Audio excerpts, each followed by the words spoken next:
आगे जवानी के जरता दोनों गोदाम हमार बढ़ता कहिया ले आई बाई राजा मिले के मन बड़ा करता।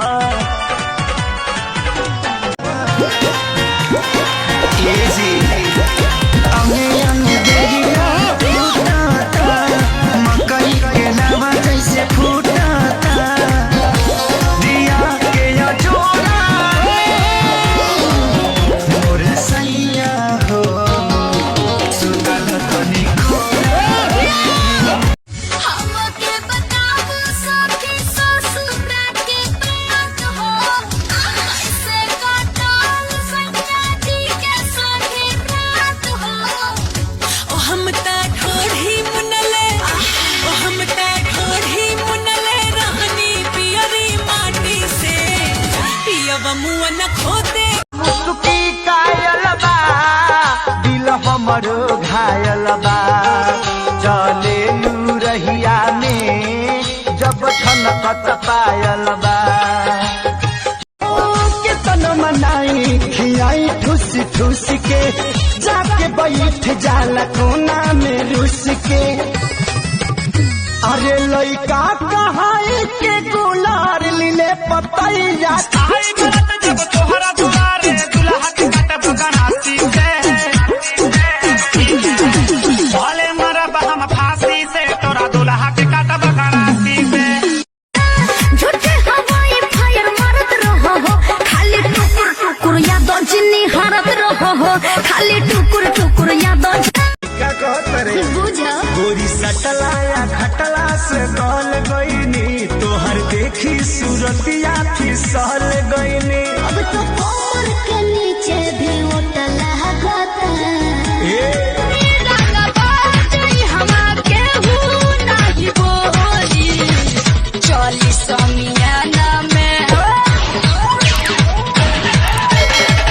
चली समियाना में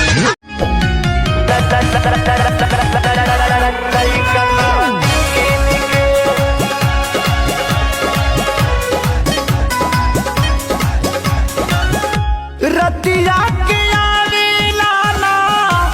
आवेला दिन के तो पला है सवारकी के ले जा निमन खेरे अरे तो कैसन चाहिए गरमी में ओकरा ही लगली बाल फूलल बाटे देखे में डाही लगल चैत के दिन भइले रनिया खुटिए में सुतिए के फरल ओढ़निया हतनी से सटनी के चाट गइलू गेहूं काटे गइलू आकी बाटे गइलू गेहूं काटे गइलू आकी बाटे गइलू गेहूं काटे गइलू आकी बाटे गइलू गेहूं काटे गइलू आकी बाटे गइलू। लखनऊ वाली लड़की बोलती है ड्यूज किया अब कहूंगी यू कैन गो जोरे जो तो गोरखपुर वाले लड़के बोलते हैं तोरा जैसा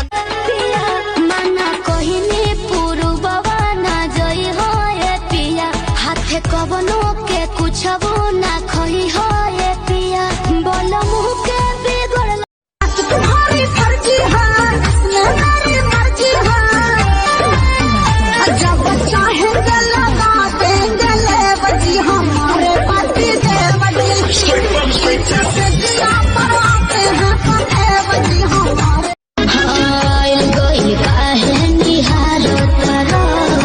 देखी के केस गाने झारो तारो लेके घूमे नहीं खुआवत कहे सीधी के हो लेके घूमे नहीं खुआवत कहे सीधी के हो मुलाकाल बातारा दी खाई गइला उठल लिया दूर दिल कन बलिया काट लेला बजिया रे हमर से ओनियन गलिया मर जन जोर देह बाटे कम जोर हमर फाटे लगी नस तोड़े तोड़े राजा कहीं जाई ना बहरिया टूटता बदन पोरे पोरे राजा कहीं जाई ना बहरिया बोले बाड़ू भाई न हो हमारा पलाई न हो हम होई दोसरा के मन